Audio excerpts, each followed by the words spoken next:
نحمد ونصلي على رسوله الكريم أما بعد فأعوذ بالله من الشيطان الرجيم بسم الله الرحمن الرحيم رب اشرح لي صدري ويسر لي أمري واحلل عقدة من لساني يفقهوا قولي ربي يسر ولا تعسر وتمم بالخير اللهم اجعلنا من الذين آمنوا وعملوا الصالحات وتواصوا بالحق وتواصوا بالصبر اللهم ثبتنا عند الموت بلا إله إلا الله آمين يا رب العالمين السلام علیکم ورحمۃ اللہ وبرکاتہ۔ الحمدللہ ثم الحمدللہ۔ اللہ تعالیٰ کا بہت شکر و احسان ہے کہ آج ہم ایک بار پھر اس جگہ پہ موجود ہیں اللہ تعالیٰ کے اس قرآن کو سننے سمجھنے کے لیے، اور اللہ تعالیٰ کے ساتھ اس دعا کے ساتھ کہ اللہ تعالیٰ ہمیں اس میں سے صرف خیر ہی خیر عطا فرمائے۔ سورہ مومنون ہم پڑھ رہے ہیں، اور سورہ مومنون میں اب تک جو ہمارے سامنے بار بار میں اس کا تذکیر کرتا رہتا ہوں کہ اللہ تعالیٰ نے ایک زبردست ایک چارٹر ہمارے سامنے پیش کر دیا ہے، اور اللہ تعالیٰ نے اس کے اندر واضح کر دیا کہ وہ کون سے لوگ ہوں گے جو فلاح پائیں گے۔ اللہ تعالیٰ نے ان کا ٹائٹل بھی بتا دیا کہ وہ جو لوگ ہوں گے جو فلاح پائیں گے وہ مومن ہوں گے، اور وہ جو مومن کی جو صفات ہیں وہ بھی اللہ تعالیٰ نے بیان فرما دی۔ اس کے بعد اللہ تعالیٰ نے انسان کی تخلیق کے جو مراحل ہیں ان کو بڑی خوبصورتی سے چند آیات کے اندر سمو دیا، کس طرح سے انسان کی تخلیق ہوئی ہے۔ گو کہ اس کا ذکر قرآن مجید میں مختلف جگہوں پہ ضرور ہے، لیکن اس جگہ پہ ایک بڑا جامع طریقے سے اللہ تعالیٰ نے اس کو بیان فرمایا۔ اور پھر اسی طرح سے اللہ تعالیٰ نے جس طرح سے انسان کی تخلیق کی بات کی، تو پھر اللہ تعالیٰ فرماتا ہے کہ کس طرح سے دوسری چیزیں اللہ تعالیٰ نے تخلیق کی، جس کے اندر 7 راستے بنائے اللہ تعالیٰ نے آسمان کی طرف، اور کس طرح سے اللہ تعالیٰ جو ہے وہ آسمان سے پانی کو نازل کرتا ہے، اور کس طرح سے اسے زمین میں ٹھہراتا ہے، اور یہ اللہ ہی کی قدرت ہے کہ اس پانی کو وہ ٹھہرا بھی دیتا ہے۔ اور وہ پانی قرآن مجید جو ہے جو آسمان سے پانی اترتا ہے اسی کو قرآن مجید جو ہے وہ رزق سے بھی تعبیر دیتا ہے، کیونکہ یہی پانی جب زمین میں جاتا ہے تو اسی سے پھر اناج بھی نکلتا ہے، اور اسی سے پھر جو ہے وہ جاندار جتنے بھی جاندار ہیں وہ بھی اسی سے زندگی حاصل کرتے ہیں، تو رزق حیاتی بھی اسی سے ہی نکلتی ہے۔ پھر اللہ تعالیٰ نے جس طرح سے قرآن مجید کا اسلوب ہے کہ خاص طور پہ جو مکی دور کا جو حصہ ہوتا ہے اس میں آپ ہمیشہ دیکھیں گے کہ ان تمام اقواموں کے بارے میں ضرور ذکر کیا جاتا ہے، کیونکہ اصل جو بنیاد ہے وہ بار بار ایک ہی ہے کہ اللہ کی طرف لوٹنا، اللہ کی توحید اور اس کی توحیدی کی آواز کو بلند کرنا۔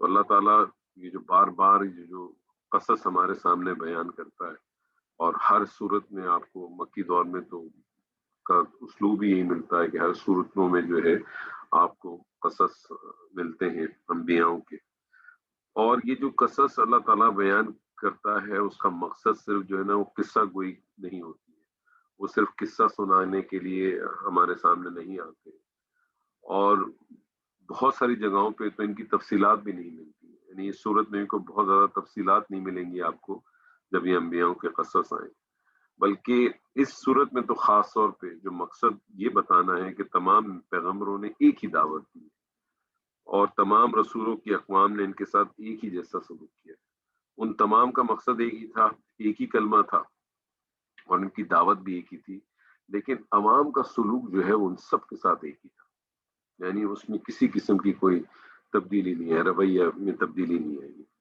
اور یہی معاملہ اگر آج ہم اپنے اطراف میں دیکھتے ہیں تو آج بھی ہمیں اسی قسم کا معاملہ ملتا ہے کہ ایک جو کثیر تعداد ہوتی ہے، اکثر تعداد ہوتی ہے، وہ ایک چیز کی طرف چل رہی ہوتی ہے، اور حق کی طرف جو ہے نا بہت ہی کم لوگ جو ہے وہ حق کو قبول کرنے کے لیے تیار ہوتے ہیں یا حق کو قبول کر لیتے ہیں، کیونکہ حق جب انسان قبول کرتا ہے تو اسے اپنی بہت ساری چیزوں کو، اپنے مفادات کو چھوڑنا پڑتا ہے، پھر چاہے وہ مفادات اس کی اپنی ذات کے اگینسٹ کس کے خلاف ہو، یا وہ اس کی اپنے ماں باپ کے خلاف ہو، اپنے بہن بھائیوں کے خلاف ہو، اپنے بیوی بچوں کے خلاف ہو، وہ سارے اسے ترک کرنے پڑتے ہیں، کیونکہ جب رب کو آپ اپنا رب تسلیم کرتے ہیں، یعنی اللہ کو جب آپ اپنا تسلیم کرتے ہیں اس کی ربوبیت اور اس کی الوہیت سے، تو پھر کامل آپ کو اس کے آگے اپنے آپ کو سرنڈر کرنا پڑتا ہے۔ یہ جب ہم اللہ اکبر کرتے ہیں، کبھی غور کیجئے اللہ اکبر کر کے کیا کرتے ہیں، آپ اس طرح سے کرتے ہیں اللہ اکبر، تو یہ کیا ہوتا ہے اللہ اکبر؟ اللہ اکبر سائن ہے نا سرنڈر کرنے کا۔ ابھی اگر آپ کو کوئی آپ کے آ کے کہے کہ ہینڈز اپ، تو آپ کیا کرتے ہیں؟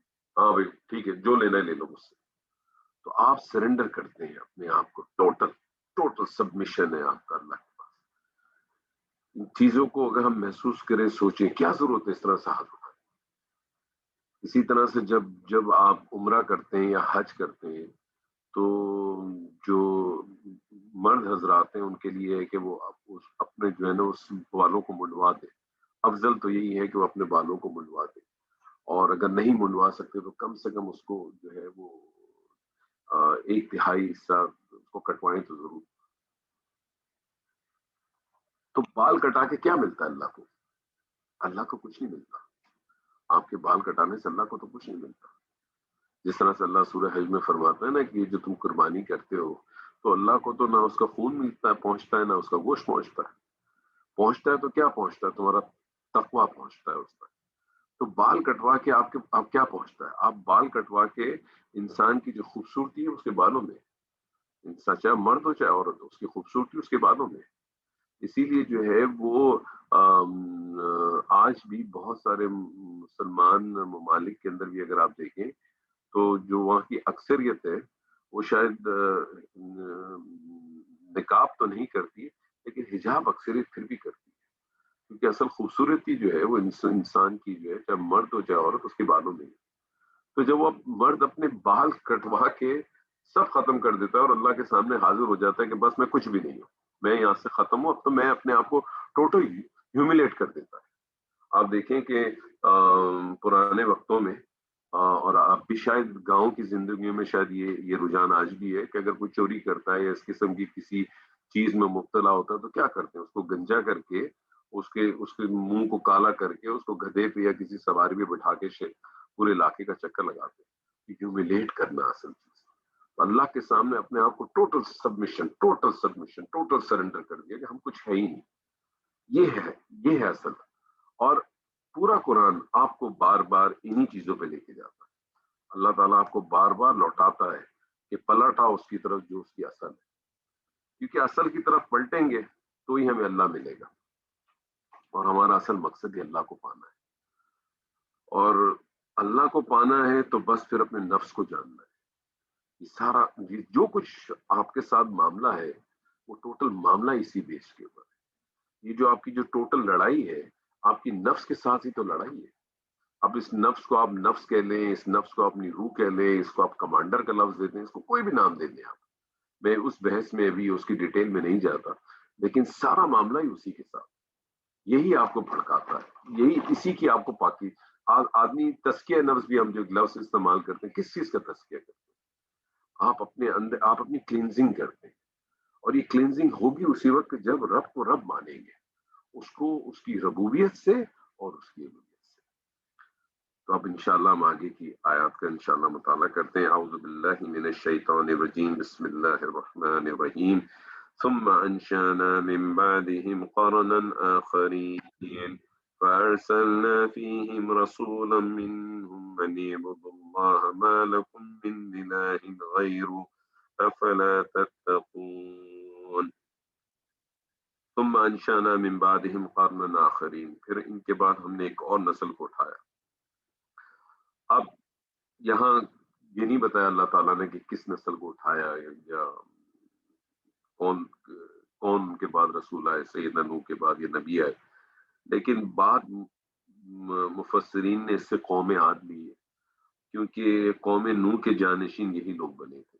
اور ہمیں سورہ اعراف کی بھی آیات اگر آپ دیکھیں یا قرآن کی دوسری بھی آیاتوں کو دیکھیں تو آپ کو اسی طرح سے ایک پہلو ملتا ہے۔ لیکن بہت سے مفسرین کا یہ بھی خیال ہے کہ اس سے مراد جو ہے نا سیدنا صالح کی قوم بھی ہو سکتی ہے، کیونکہ آگے جو ہے نا وہ الصحیحۃ کا لفظ آیا ہے، چیخ کا، اور ہم سب جانتے ہیں کہ سیدنا صالح کی جو قوم تھی اس کی جو ہلاکت بھی تو ایک بہت بڑی زوردار چیخ نگاڑ کے ساتھ ہوئی تھی۔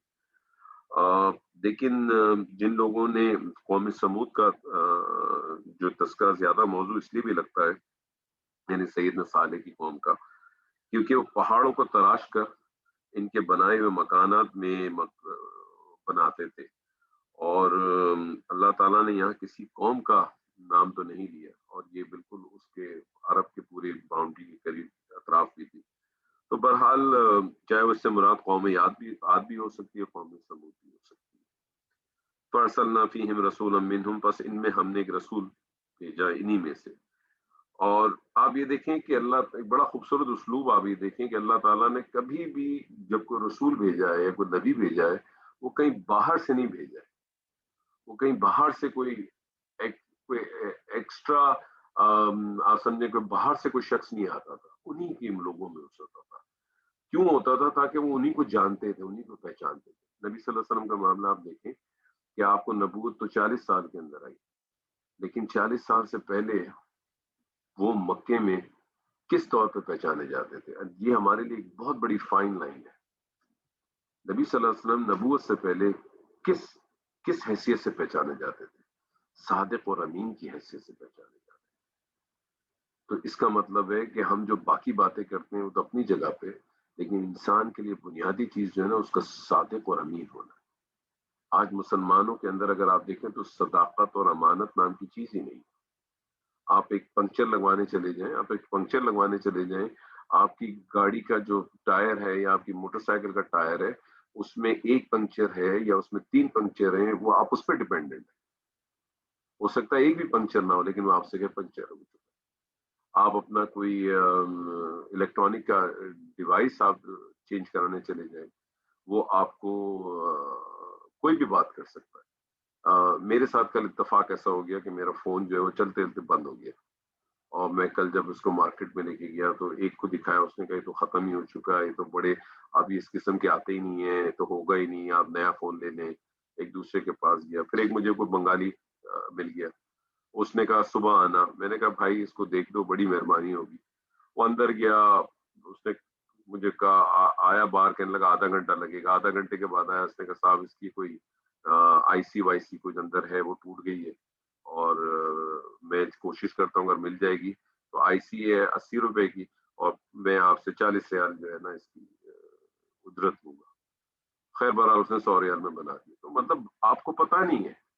تو صداقت اور امانت ایک بیس ہے ہمارے لیے۔ ہم اپنے آپ کو مسلمان کہتے ہیں، پہلے ہمیں اپنے اندر یہ ٹٹولنا چاہیے کیا ہم میں سچائی، ہم میں ایمانداری ہے۔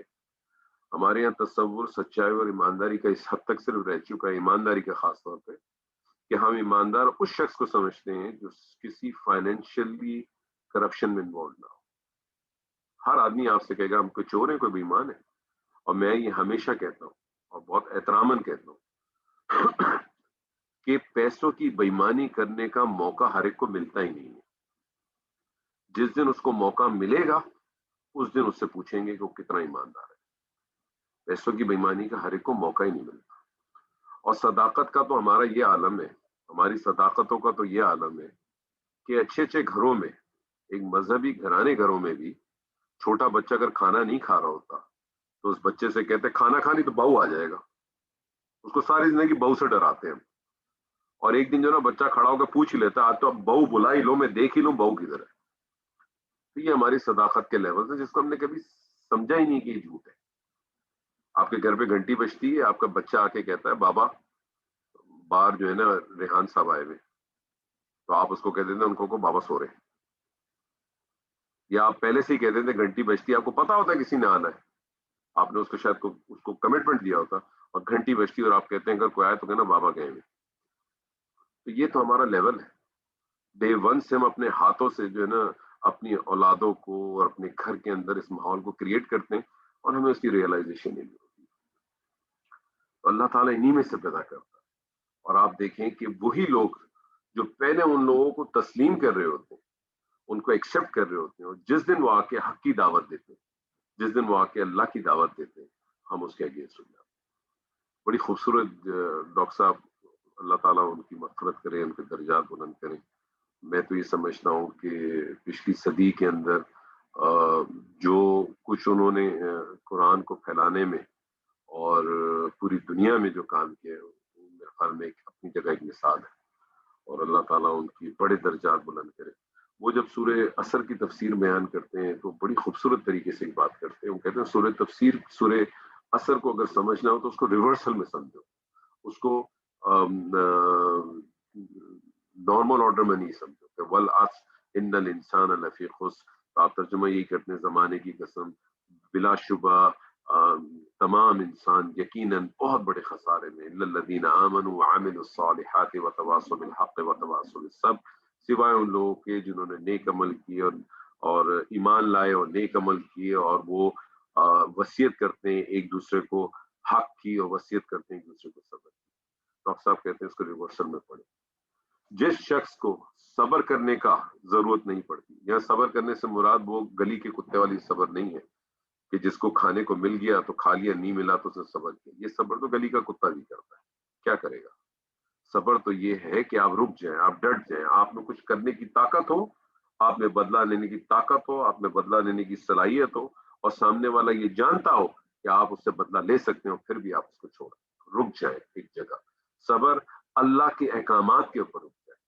صبر کا بہت بڑا مفہوم ہے۔ ہم جو صبر کو کہتے ہیں اردو زبان میں، جو صبر کے معنی وہ بے بسی ہے، اور قرآن بے بسی کی بات ہی نہیں کرتا۔ پورا قرآن کسی جگہ پہ، پورا قرآن آپ اٹھا کے دیکھیں، کہیں اللہ تعالیٰ نے ایک دفعہ بھی یہ نہیں کہا کہ جب مسلمان مغلوب ہو جائیں تو انہیں کیا رویہ ہو، وہ تو بات ہی نہیں کرتا۔ یہ تو مردوں کو زندہ کرنے کے لیے آئی۔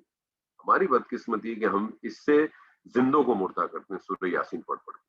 بہرحال تو وہ کہتے ہیں اس کو ریورسل پڑھیں۔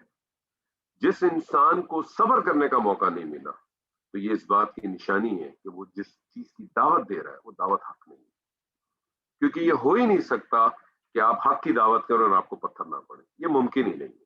یہ ہو ہی نہیں سکتا کہ آپ حق کی دعوت دیں اور لوگ آپ کے اوپر تہمت نہ لگائیں۔ یہ ہو ہی نہیں سکتا کہ آپ حق کی دعوت دیں اور لوگ آپ کے اوپر کیچڑ نہ اچھالیں، یہ ہوگا ہی نہیں۔ آپ تاریخ اٹھا کے دیکھیں، آپ تاریخ اٹھا کے دیکھ لیں، سیدنا نوح سے لے کر نبی صلی اللہ علیہ وسلم تک جتنے پیغمبر آئے، جتنے رسول آئے، جتنے انبیاء آئے، آپ تاریخ اٹھا کے دیکھیں، سب کے ساتھ یہ معاملہ، یہ ہوگا ہی نہیں۔ تو اگر صبر کرنے کا موقع نہیں ملتا آپ کو تو یہ اس بات کی دعوت، اس بات کی نشانی ہے کہ جس چیز کی آپ دعوت دے رہے ہیں وہ دعوت حق نہیں ہے۔ اور اگر دعوت حق نہیں ہے تو یہ اس بات کی نشانی ہے کہ جو عمل آپ کرتے ہیں وہ عمل صالح نہیں ہے، اور اگر عمل صالح نہیں ہے تو یہ اس بات کی نشانی ہے کہ جس ایمان کا آپ دعویٰ کرتے ہیں وہ ایمان وہ نہیں ہے جو مطلوب ہے۔ بڑی خوبصورت چیزیں اللہ تعالیٰ انہی میں سے نکالتا ہے۔ انیبد اللہ ما لکم من الہ غیرہ، اور سب نے بھی یہی کہا بندگی کرو اللہ کی، اس کے سوا تمہارا کوئی معبود نہیں، کیا تم لوگ ڈرتے نہیں؟ یہی پیغام، ہر ایک نے یہی پیغام دیا، کس کی بندگی کرو، کس کی غلامی کرو، صرف اس رب کی، صرف اس رب کی، اس کے علاوہ کوئی اور پیغام نہیں، کوئی اور دعوت نہیں، کوئی معاوضہ نہیں مانگا، کوئی لالچ نہیں، کوئی پجیرو نہیں، کوئی مرسیڈیز نہیں، کوئی چار گارڈ نہیں، کوئی کسی قسم کی ایسی کوئی چیز نہیں۔ کیا آپ کو ملتا ہے ایسا تاریخ میں؟ کئی انبیاؤں کی زندگی میں ایسا ملا ہے آپ کو؟ کہیں نہیں ملے گا، کسی جگہ پہ نہیں ملے گا۔ لیکن آج ہمارے یہاں ہے، ایک ٹرینڈ ہے، ایک ہمارا ایک کلچر بنا ہوا ہے، ہمارے یہاں ایک ہے، ایسا ہو ہی نہیں سکتا۔ ہمارے جتنے دعوت دینے والے، اسی لیے ہماری دعوت اثر نہیں کرتی، اسی لیے ہماری دعوت اثر نہیں کرتی۔ ہمارے یہاں جتنے اکثر جو ہمارے جو مبلغ ہیں، یا اکثر جو ہمارے جو بڑے بڑے علماء دین ہیں، وہ سارے فور ویل کے اندر آتے ہیں اور گارڈوں کے ساتھ آتے ہیں، 2 گارڈ آگے بھی ہوتے ویگو میں، 2 گارڈ پیچھے بھی ہوتے ہیں ویگو میں، اور ساتھ میں بھی ہوتے ہیں۔ یہ وہ لوگ ہیں جو لوگوں کو دعوت دیتے ہیں، وہ جو لوگوں کو کہتے ہیں کہ زندگی موت اللہ کے ہاتھ میں، لیکن وہ گارڈ کے ساتھ اس لیے گھومتے ہیں کہ ان کو موت سے ڈر لگتا ہے، ورنہ کیا ضرورت ہے ان کو؟ مجھے بتائیں ان کو کیا ضرورت ہے؟ کیوں گھومتے ہیں وہ؟ نہ گھومیں، کیا ضرورت ہے؟ کیوں دنیا کو وہ تبلیغ کرتے ہیں، دنیا کو وہ دعوتیں دیتے ہیں کہ زندگی سادہ گزارنی چاہیے، زندگی ایسی گزارنی چاہیے، لیکن اپنی تمام آسائشیں پوری، تمام آسائشیں، چاہے کوئی توفتن ان کو دے رہا ہے، چاہے کسی طریقے سے بھی دے رہا ہے۔ بہرحال تو اسی لیے دعوت اثر نہیں کرتی، اسی لیے دعوت اثر نہیں کرتی، دعوت ضائع ہو جاتی ہے، دعوت بدنام ہو جاتی ہے، دعوت بدنام۔ میں نے تو کبھی پریکٹیکلی دیکھا نہیں ہے ان کو اس طرح سے، لیکن میں نے ایک لیکچر میں، نعمان علی خان کے ایک لیکچر میں نے سنا تھا کہ جس زمانے میں ڈاکٹر صاحب بھی یو ایس وغیرہ جاتے تھے دعوت کے پروگرام پہ یا اس پہ، تو ان کے بارے میں اسی طرح سے آتا تھا کہ وہاں کی جو علاقے کی جو مسجد ہوتی ہے اسی میں اپنا پڑاؤ کر لیتے تھے، اور مہینے کے لیے جاتے تھے تو 2 لباس میں جاتے تھے، کوئی اپنے ساتھ کوئی اور زیادہ چیزیں نہیں۔ تو دعوت آپ کی اسی لیے دیکھیں آج ماشاء اللہ، اور لوگوں نے جس طرح سے میں نے آپ کو پہلے بھی کہا کہ اللہ تعالیٰ کا ان کے اوپر بہت بڑا فضل و کرم، اور اللہ تعالیٰ ان کے درجات بلند کرے، اللہ تعالیٰ ان کی مغفرت کرے۔ آپ دیکھیں لوگوں نے ڈاکٹر صاحب کے دنیا سے جانے کے بعد زیادہ پہچانا، اور جو بھی لوگ ہیں جنہوں نے ڈاکٹر صاحب کی دعوت کو جس طرح سے پھیلایا ہے چھوٹے چھوٹے کلپس بنا کے، اور آج آپ دیکھیں آج دنیا سنتی ہے ان کے ایسے ایسے پروگرامز جو انہوں نے ڈفرینٹ کیے ہیں، جو آج سے 10 15 سال پہلے 18 سال پہلے جو باتیں انہوں نے کی تھی، آج وہ ہمارے سامنے ایسی نظر آتی ہے۔ اللہ تعالیٰ نے ایسے ان کو فہم دیا تھا، اللہ تعالیٰ نے ایسی ان کی ذہن کو اور ان کے دل کو ایسا کھولا تھا کہ وہ کس طرح سے انہیں سچائیاں اور حقائق انہوں نے ہمارے سامنے رکھے تھے، اور آج بھی رکھے ہیں۔ ہاں ٹھیک ہے، بہت ساری جگہ ان سے بھی کوتاہیاں ہوئی ہوں گی، کوئی بھی غلطیاں ہوں گی، کوئی بھی انسان مکمل نہیں، کوئی بھی نہیں، لیکن اگر کسی انسان کی کوئی ایک چیز غلط ہو جائے یا کوئی اس کی ایک بات غلط ہو جائے تو اس بنا پہ آپ اس کو کیٹیگوریکل آپ اس کو ریجیکشن تو نہیں کر سکتے۔ تو ہم سب کے اندر بھی عبادت کس کی کرنی ہے؟ صرف ایک رب۔ وقال الملأ من قومه الذين كفروا وكذبوا بلقاء الآخرة وأترفناهم في الحياة الدنيا ما هذا إلا بشر مثلكم يأكل مما تأكلون منه ويشرب مما تشربون وقال الملأ من قومه الذين كفروا۔ اس آیت میں ان کے سرداروں کی اپنے رسول کو بشر کہہ کر جھٹلانے کی 2 بڑی وجوہات بیان کی ہے، 2 بڑی وجہ بیان کی ہے۔ پہلی بات تو یہ کہ وہ آخرت کی ملاقات کو جھٹلاتے تھے، وہ جھٹلاتے تھے۔ ہمارا کیا معاملہ ہے؟ کیونکہ میں تو ہمیشہ کہتا ہوں قرآن کی ہر آیت مجھ سے آپ سے خطاب کرتی ہے،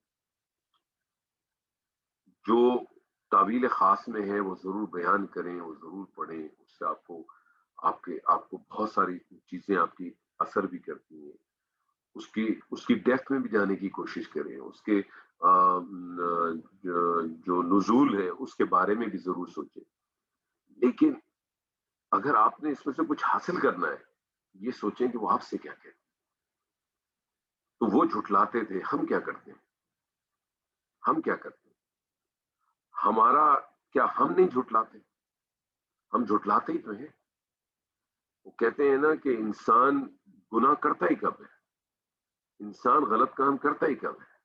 2 وجوہات ہیں صرف، یا تو اسے اللہ کے عذاب کا ڈر نہیں ہے، یا اسے اللہ سے ملاقات کا شوق نہیں ہے، یہی 2 چیزیں۔ اسی لیے آپ دیکھیں سورہ بقرہ میں جب اللہ تعالیٰ نے متقین کی صفات بیان کی پہلی آیت کے اندر ہی، آپ دیکھیں سورہ بقرہ میں ہدی للمتقین، ہدن یہاں جو ہے وہ مصدر کے طور پہ بھی آیا اور اسم الفاعل کے طور پہ بھی آیا۔ اگر آپ اس کا ترجمہ کرنا چاہیں تو آپ اس کا اسم الفاعل کے میں بھی ترجمہ کر سکتے ہیں، ہدایت دینے کے لیے، ہدایت دیتی ہے متقین کو، اور ہدایت پاتے ہیں اس سے متقین بھی، تو دونوں طریقوں سے آپ اس کو لے سکتے ہیں۔ تو جو صفات بیان ہوئی ہیں، تو پہلے تو صفات بیان ہے کہ وہ بالغیب پہ ایمان رکھتے ہیں، نماز کرتے ہیں، جو ہم نے دیا ہے اس پہ خرچ کرتے ہیں، وما انزل الیک من قبلک، جو کچھ نازل ہوا ہے آپ سے پہلے اور جو کچھ نازل ہوا ہے آپ پر، اس پر بھی ایمان لاتے ہیں، وہم بالآخرۃ ہم یوقنون، اور وہ آخرت کے اوپر یقین رکھتے ہیں۔ کیا ہمارا آخرت پہ یقین ہے؟ کبھی سوچا ہم نے اپنے آپ سے؟ کبھی یہ سوال پوچھا ہے ہم نے اس آیت کو پڑھا اور ہم نے کہا اس کی قوم نے جو کفر کیا، آخرت کی ملاقات کا انکار کیا، یا میں نے اور آپ نے اللہ سے آخرت کی ملاقات کا انکار نہیں کیا؟ کیسے نہیں کیا؟ مجھے اگر کسی شخص سے میٹنگ کرنی ہو، اس کے ساتھ میرا ٹائم فکس ہو، میری آج صبح ایک بینک کے اندر میٹنگ تھی، میرا ٹائم فکس تھا، میں اپنے ٹائم سے 5 منٹ پہلے وہاں پہنچا، میں تیاری کر کے گیا، میں نے کل شام میں اپنے ڈاکیومنٹس ریڈی کیے تھے، میں نے اس کے جو بھی میرے انفارمیشنز تھی ریلیٹڈ، وہ میں نے ساری تیار کی اور اس کے بعد میں لے کے ایک تیاری کی. کوئی تیاری ہے میری موت کا معنی ہے مجھے تو نہیں معلوم. میری موت ابھی آپ سے بات کرتے کرتے آ جائے، میری کیا تیاری ہے؟ میں اللہ کے سامنے کھڑا ہو سکتا ہوں. وَكُلُّهُمْ آتِيهِ يَوْمَ الْقِيَامَةِ فَرْدًا، اللہ تعالیٰ نے واضح الفاظ میں کہا سورہ مریم میں. تو کیا میں انکار نہیں کر رہا اللہ سے؟ میں صرف اسی اس پہ رہ گیا ہوں کیونکہ میں نے کلمہ پڑھ لیا، میں اسلام میں داخل ہو گیا اور بس کام ہو گیا میرا. تو امت محمدی سے پہلے کس امت کو اللہ تعالیٰ نے فضیلت دی؟ 2 جگہ قرآن میں اللہ تعالیٰ نے سورہ بقرہ میں 2 جگہ فرمایا، خاص طور پہ جب بنی اسرائیل کے اوپر جو آپ سمجھیں کہ ان کے اوپر جب شکیں لگائی گئی ہیں کہ انہوں نے کیا کیا کارکردگیاں کی ہیں جس کی وجہ سے ان کو جو ہے اس امت سے ان کا منصب چھینا جا رہا ہے ان سے. تو 2 جگہ ابتدا میں اور انتہا میں اللہ تعالیٰ کیا کہتا ہے کہ میں نے عالمین میں فضیلت دی، عالمین کے اوپر فضیلت ان کو. اور ان کا کلیم کیا تھا؟ یہ بھی سورہ بقرہ میں واضح طور پہ لکھا ہے، وَقَالُوا لَن يَدْخُلُوا الْجَنَّةَ إِلَّا مَنْ كَانَ هُودًا أَوْ نَصَارَىٰ. یہی کہتے تھے کہ کوئی داخل نہیں ہوگا جنت میں سوائے یہود یا نصارہ. کام سارے کیا کیے انہوں نے، یہی آج ہمارا ہے. اور پھر ہوتا کیا ہے جو حال ان کے ساتھ تھا، ضُرِبَتْ عَلَيْهِمُ الْمَسْكَنُ وَالذِّلَّةُ وَمَسْكَنَةُ، تھوپ دی گئی ان کے اوپر ذلت و مسکنت. آج یہ عالم اس مسلمان کے ساتھ، پیسے والے ممالک بھی ہیں، بغیر پیسے والے ممالک بھی ہیں، لیکن کیا حال ہے دنیا میں؟ کہیں ان کی کوئی عزت نہیں، کہیں کسی جگہ پہ کوئی عزت نہیں. مذاق بناتے ہیں ہم ایک دوسرے کا. کیوں؟ تو کیا ہم میں ملاقات کا شوق ہے؟ کتنے لوگ ہم میں سے ہیں جو اس جذبے کے ساتھ صبح اٹھتے ہیں، صبح اس جذبے کے ساتھ اٹھتے ہیں کہ آج کا دن میں اللہ کے لیے کچھ کروں گا، آج کے دن میں میرا آج کا دن اور خوبصورت بناؤں گا تاکہ میں اللہ سے جب میری اگر آج موت ہو جائے اور میں اللہ کے سامنے حاضر ہوں تو میں سرخ ہوں. کتنے لوگ ہیں اس نیت کے ساتھ اٹھتے ہیں، اپنی آنکھ کھولتے ہیں؟ لیکن شان دیکھیں میرے اللہ کی، ہماری اتنی نافرمانیوں کے باوجود بھی اس نے کوئی چیز کم نہیں کی. آپ نماز پڑھیں نہ پڑھیں، ہم میں سے جتنے لوگ جہاں جہاں نوکریاں کر رہے ہیں اسی طرح سے تنخواہیں مل رہی ہیں، زکوٰۃ دیں نہ دیں آپ کو اسی طرح سے بونسز بھی مل رہے ہیں، اسی طرح سے آپ کی گاڑیاں بھی چلتی ہیں، اسی طرح سے آپ کے بچے بھی پڑھ رہے ہوتے ہیں. اللہ کی شان ہے. آپ کے گھر پہ کام کرنے والا لڑکا یا کام کرنے والی لڑکی 2 دن آپ کی بات کو نہ مانے، تیسرے دن آپ کو بات کر دیتے ہیں، چل نکل ادھر سے اور مل جائیں گے. میرے رب کی شان تو دیکھیں آپ، میرے رب کی شان تو دیکھیں. کہتا ہے نہیں یہ میرا بندہ آئے گا، ہم ہی نہیں آتے، ہم ہی نہیں جاتے اس کے پاس. پھر دوسری بات کیا تھی، یاکل مما تاکلون، بشر رسول نہیں ہو سکتا. یہ ایک بہت بڑا مسئلہ تھا، بہت بڑا مسئلہ تھا. اس بات کو سورہ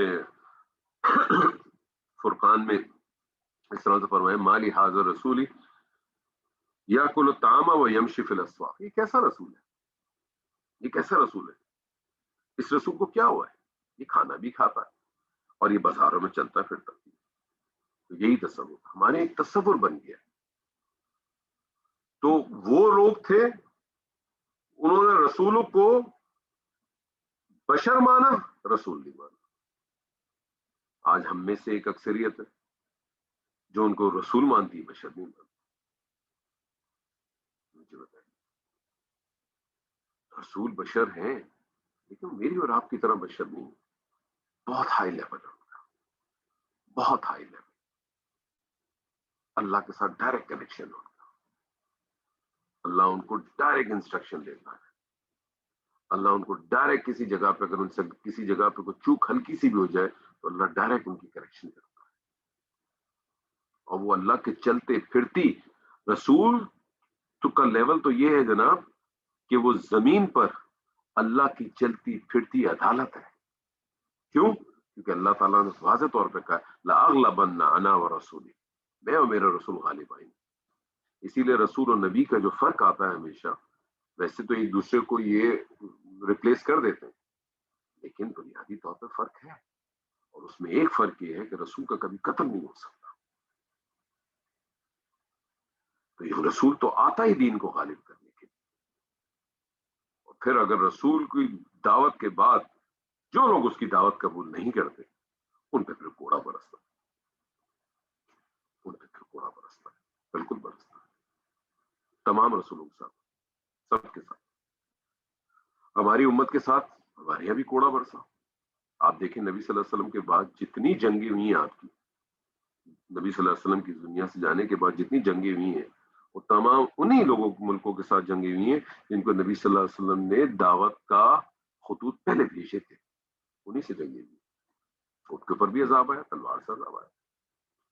طریقہ کار مختلف ضرور ہو سکتا ہے، لیکن ضرور چیز ضرور. تو یہ ہمیں سوچنا چاہیے، کیا ہم اس طریقے سے اپنے آپ کو لے کے چلتے ہیں کہ نہیں چلتے؟ کیا محسوس کرتے ہیں؟ وَلَئِن أَطَعْتُمْ بَشَرًا مِثْلَكُمْ إِنَّكُمْ إِذًا لَخَاسِرُونَ. اور اگر تم لوگ اپنی جیسے ایک انسان کی اطاعت کرو، تب تم تو بہت بڑا نقصان اٹھانے والے ہو جاؤ. یعنی یہ پھر ایک اور ہی مسئلہ، یعنی یہ کیسے ہو سکتا ہے کہ یہ تو ایک تمہاری طرح ہی بشر ہے، اور اگر یہ بشر ہے تو یہ کیسے یہ رسول ہو سکتا ہے؟ تو پھر یہ تو تمہاری طرح، تم اس کی کیسے اطاعت کرنے لگ جاؤ گے؟ یعنی اس کی وجہ کیا تھی، ان کی منطق کیا تھی؟ وہ تو سردار تھے، وہ تو سردار تھے، اور وہ یہ کہتے تھے کہ اگر تم لوگ ہماری اطاعت کرو تو درست ہے اور بجا ہے، لیکن اگر اس شخص کی اطاعت کرو گے، کیونکہ یہ تو کوئی سردار بھی نہیں ہے، یہ تو کوئی بہت بڑا مالدار بھی نہیں ہے، تو اس کی اطاعت کیسے ہو سکتی ہے؟ حالانکہ وہ خود ایک انسان کی اطاعت کرنے کے لیے، اپنی اطاعت کرنے کے لیے مجبور کرتے ہیں. یہی معاملہ آج آپ کے یہاں بھی، ہمارے اور آپ کے یہاں بھی معاملہ ہے. آپ کے یہاں کوئی شخص دعوت دے دے، آپ یقین مانیں جس شخص کی داڑھی نہ ہو، جس نے سر پر ٹوپی نہ پہنی ہو، ہاف سلیوز کی ٹی شرٹ پہنی ہوئی ہو، گریبان کھلا ہوا ہو، اس کا گلے میں 2 چینیں پہنی ہوئی ہو اس نے، ٹھیک ہے جی، تو آپ دیکھیں کتنی لوگ اس کی دعوت ایکسپٹ کرتے. آپ دیکھیں آدھے لوگ تو اس محفل سے اٹھ کے چلے جائیں گے، چاہے اس کے پاس کتنی اچھی دعوت دے دے، کتنی اچھی بات کر دے، کتنے دلائل سے کر دے، کتنی اخلاص سے کر دے، قبول نہیں کر سکتے، قبول نہیں کر سکتے. ہم نے بھی ایک سانچہ بنایا ہوا ہے، ایک امامہ پہنا ہونا چاہیے، اس کے جو ہے اپنا کیا کہتے ہیں، اور اس کے ہاتھ بھی ڈھکے ہوئے ہونے چاہیے، اور اس کے چہرے پہ داڑھی بھی ہونی چاہیے، اور پوری ہاتھ میں ایک بالش میں آنی چاہیے. ساری چیزیں ہم نے رکھی ہیں، ہم نے ایک سانچہ بنایا ہوا، ہم اس سانچے سے باہر نہیں نکلنا چاہتے. یہی سارے وہی مسائل میں نے آپ سے کہا نا، یہ قصص جتنے بھی ہیں اللہ تعالیٰ بار بار بیان کیوں کرتا ہے؟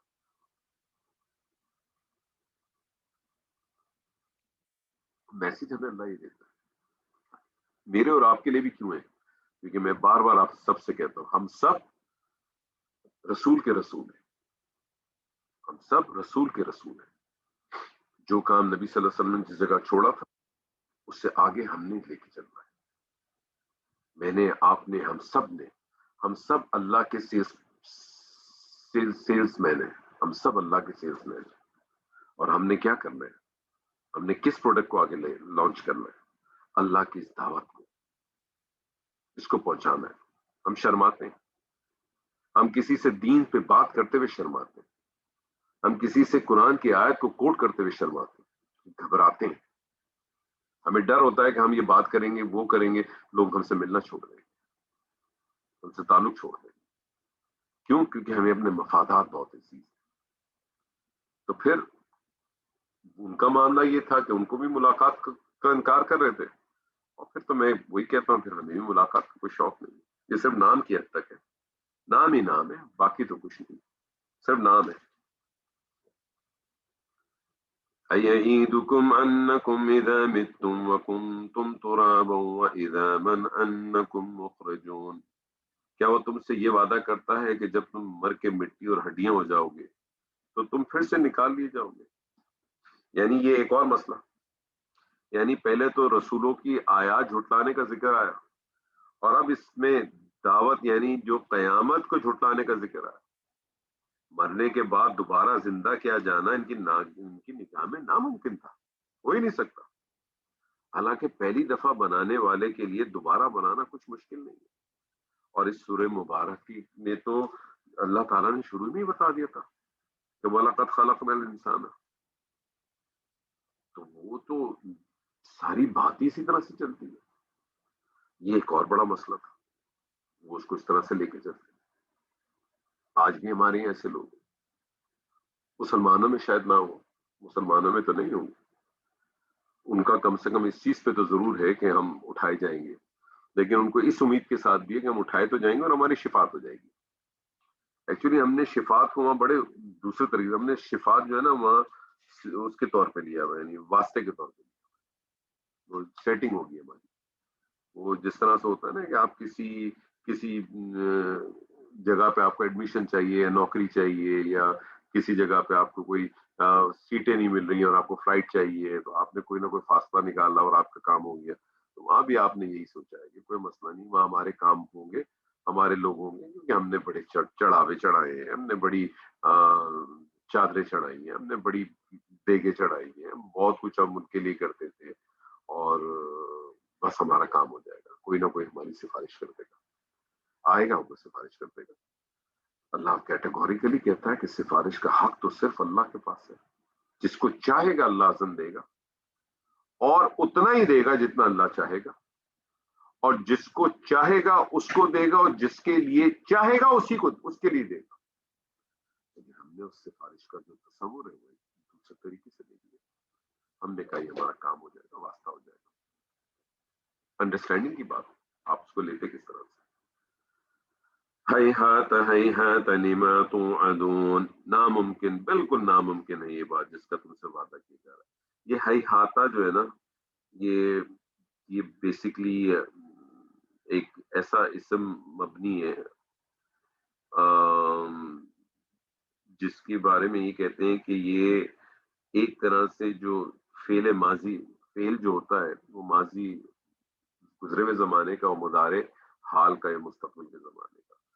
تو کچھ مفسرین کا یہ کہنا ہے کہ یہ فعل ماضی بعودہ، بعودہ دور ہوا کے معنی میں، اور اس کے آگے جو گرامر والوں کو شاید تھوڑا سمجھ میں آ جائے اس کے آگے جو ما تو ادون آ رہا ہے اس کو وہ کہتے ہیں وہ اس کا فائل بن جائے گا۔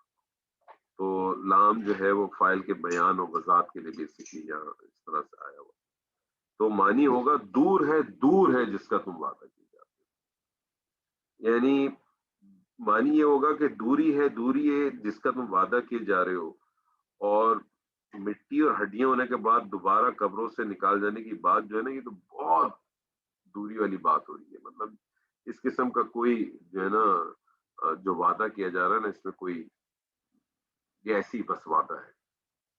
ان ہی الا حیاتنا الدنیا نموت ونحیا وما نحن بمبعوثین، یہ کچھ نہیں ہے مگر بس ہماری دنیا کی زندگی، ہم خود ہی مرتے ہیں اور خود ہی زندہ رہتے ہیں، اور ہم اٹھائے جانے والے نہیں۔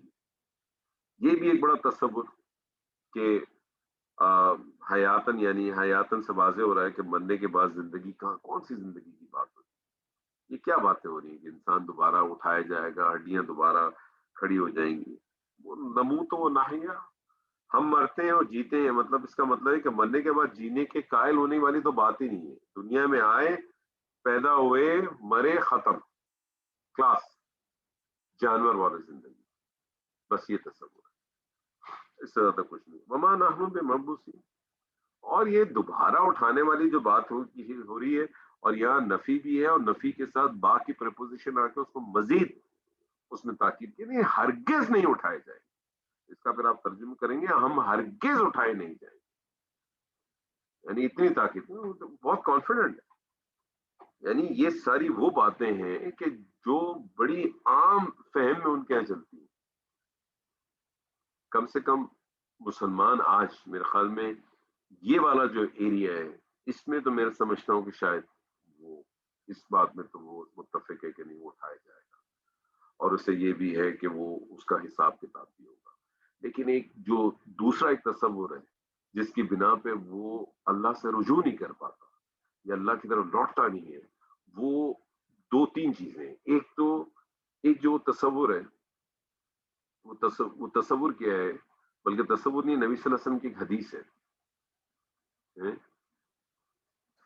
نبی صلی اللہ علیہ وسلم کی حدیث ہے جس کا مفہوم ہے کہ جس شخص نے اخلاص کے ساتھ کلمہ پڑھا، اخلاص کے ساتھ جس نے کلمہ پڑھا وہ بالآخر جنت میں جائے گا۔ بہت اچھی بات ہے، کلمے پڑھنے والے تو بہت لوگ ہیں۔ اب کلمہ جو ہے اس کا مفہوم کیا ہے؟ کلمہ لا الہ الا اللہ، ترجمہ اگر میں اس کا کروں، یا لائے جو ہے نفی جنس کے طور پہ آ رہی ہے، تو کوئی نہیں ہے الہ، یعنی جتنے بھی معبود کی جتنی کیٹیگری ہوتی ہیں، جو چیز معبود میں آ سکتی ہے، ان سب کا ٹوٹل ڈینائل۔ یعنی یہ جو لا ہے نا، یہ لا بقول ہمارے ڈاکٹر صاحب کے تلوار ہے، لا یہ آتی ہے ایسے، لا مارتی ہے آپ کو، ٹوٹل ڈینائل، ٹوٹل۔ اور اس سے ایک سبق اور بھی ملتا ہے کہ کوئی بھی کام دین کا کریں آپ اور عام زندگی کے بھی کریں، تو پہلا کام یہ کریں کہ ٹیبل کو صاف کریں، لا سب پہلے باہر پھینکو، پھر سامنے لے کے۔ یہ جو ہم پہلے سے ٹیبل پہ اپنے جو چیزیں رکھتے ہیں نا، کوئی پانچواں کبوتر جس کو ہم کہتے ہیں، جو ہر وقت ہماری جیب میں ہوتا ہے، بچے سے پوچھا اور دو کتنے ہوتے ہیں، بولا یہ 2 کبوتر میرے پاس ہیں، یہ 2 کبوتر اس لڑکے کے پاس ہیں، یہ دونوں چاروں کبوتر کو اگر میں تمہیں دے دوں تو کتنے ہو جائیں گے تمہارے پاس؟ وہ کہتا 5۔ 2 اس نے دیے، 2 اس نے دیے، کتنے ہو گئے تمہارے پاس؟ 5۔ کیسے 5 ہوئے؟ اس نے کہا 1 کبوتر میرے پاس پہلے سے۔ ہمارے پاس وہ 5واں کبوتر ہمیشہ موجود ہے۔ وہ 5واں کبوتر ہمارے پاس ہمارے اماموں کی شکل میں موجود ہے، ہمارے آباء و اجداد کی شکل میں موجود ہے، جس کو ہم آخر وقت میں نکال کے کھڑا کر دیتے ہیں۔ ارے آپ نے ایسا کام کیوں کیا؟ میرے باپ دادا ایسے ہی کرتے تھے۔ ارے آپ نے ایسا کام کیوں کیا؟ میں اس مسلک سے تعلق رکھتا ہوں۔ ارے آپ نے ایسا کام یہ کیا؟ وہ جی میں نے ایک جگہ میں فلانی جگہ گیا تھا، وہاں جو ہے وہ امام صاحب نے اس طرح سے بتایا۔ وہ 5واں کبوتر آپ کی جیب سے ہمیشہ باہر نکلتا ہے۔ تو ٹیبل صاف، لا الہ الا اللہ، نہیں ہے کوئی الہ، ٹوٹل ڈینائل۔ یعنی الہ کی جتنی کنڈیشنز تھی ان سب سے آپ نے اپنے آپ کو خارج کیا تھا، الا اللہ، سوائے اللہ۔ اب جب الہ کو تو سمجھنے کا لیا، الہ ہم نے اس سے پہلے بھی کہا، اگر الہ اور رب میں بہت بڑا فرق ہے تو لوگوں نے اس الہ کو تو سمجھا ہی نہیں۔ مشرکین مکہ کو الہ کے معنی معلوم تھے، اسی لیے انہوں نے کلمہ پڑھا ہی نہیں، کیونکہ ان کو پتا تھا کہ الہ اگر میں نے قبول کر لیا کہ کوئی معبود نہیں تو میں تو مارا گیا۔ مسلمانوں کو الہ کا مطلب ہی نہیں معلوم، اسی لیے سب نے پڑھ لیا، کام دونوں کا ایک ہی ہے۔ الہ کا معنی ہے کہ میں نے کس کی عبادت کرنی ہے، میں نے کس کو سجدہ کرنا ہے، میں نے کس سے دعا مانگنی ہے، میں نے کس پہ توکل رکھنا ہے، میں نے کس کی نیاز کرنی ہے، میں نے کس کا طواف کرنا ہے۔ الہ یہ بندوں کے افعال ہیں، بندوں کے افعال ہیں جو اس کو الہ بناتی ہے، جبکہ رب یہ اللہ کے اپنے افعال ہیں، بارش برسانا، پیدا کرنا، مارنا، زمین میں سے اناج نکالنا، کائنات کا نظام چلانا، سورج چاند کو آگے پیچھے کرنا، یہ رب کا کام ہے۔ لیکن اصل تو الہ ہے۔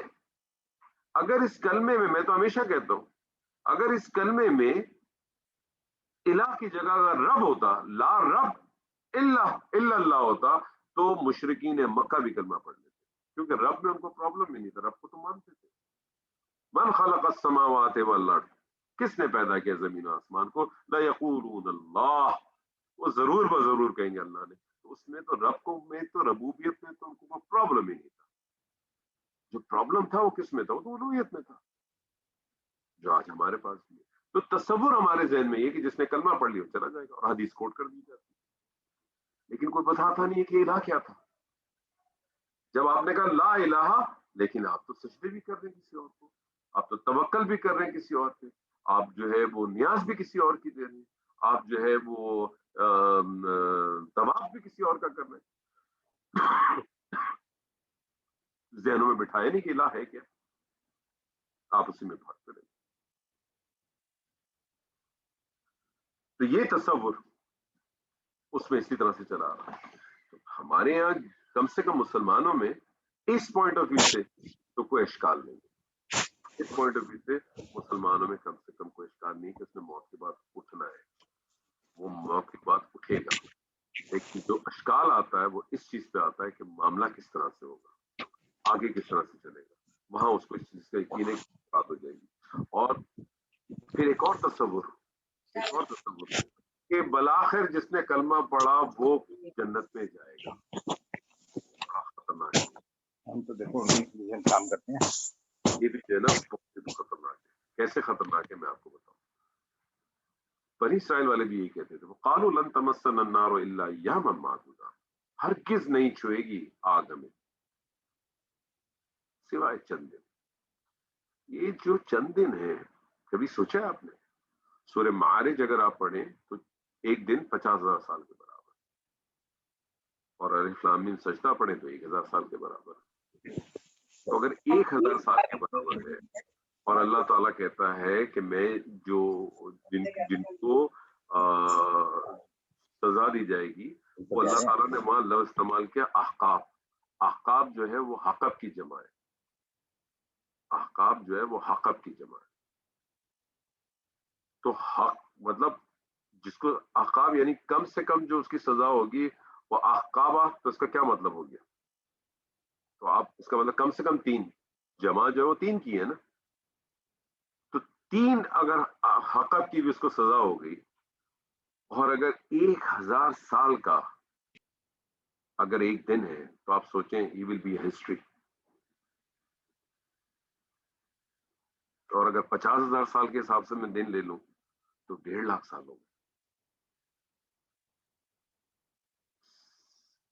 سیدنا آدم سے لے کر آج تک کی اگر آپ قصص انبیاء اگر آپ کا دورہ کر لیں تو آپ 12, 13, 14,000 سے اوپر نہیں جا سکیں گے. یہ 1.5 لاکھ سال کی بات ہے. قالوا لن تمسنا النار الا ایاما معدودا, چند دن کی, کچھ نہیں ہوتا. تصورات ہمیں اپنے تصورات کو صاف کرنا ہے. جو چھوٹی ہمارے یہاں جو چیزیں گھس گئی ہیں, کوشش کرنا ہے ہمیں اس سے باہر نکلیں. وہ نکلنے کا طریقہ کار کیا ہے؟ اس کتاب کو اپنا ساتھی بنائیں. یہ کتاب آپ سے کچھ اور کہتی ہے, یہ کتاب آپ سے کچھ اور بات کرتی ہے, اور ہم سوچتے کچھ اور بات. ان هو الا رجل افترى على الله كذبا وما نحن له بمؤمنين. یہ نہیں ہے مگر ایک ایسا شخص جس نے جھوٹ باندھا ہے اللہ پر, یعنی اس نے اپنی نبوت اور رسالت کے بارے میں جھوٹ گھڑ کر اللہ سے منسوب کر دیا. یعنی جو بھی باتیں کر رہا ہے یہ اپنی طرف سے ساری باتیں کر رہا ہے. وما نحن له بمؤمنین, اور ہم اس کی بات ماننے والے نہیں. یعنی یہاں بھی سیدھا جو ہے نا کیٹیگوریکلی, یعنی یہ تو یہ اپنی طرف سے آیا ہے, اپنی طرف سے یہ باتیں کی چلے جا رہا ہے, اور اس کا جو ہے نا ہمارے اس سے کوئی تعلق نہیں ہے. یہ آتا ہے اور یہ اپنی باتیں کر کے چلا جاتا ہے, اس سے ہمارا کوئی تعلق نہیں ہے. قال رب انصرنی بما کذبون, یہ بالکل وہی آیت ہے جو پیچھے بھی سیدنا نوح کے اس پہ بھی آئی تھی کہ پروردگار تو میری مدد فرما اس تکذیب کے مقابلے میں جو انہوں نے میری مدد کی. اور یہ دعا ہم کو بھی یاد رکھنی چاہیے جب بھی ہمارے ساتھ بھی کوئی ایسا معاملہ, تو یہ دعا مانگنی چاہیے اللہ تعالیٰ سے کہ رب انصرنی بما کذبونی.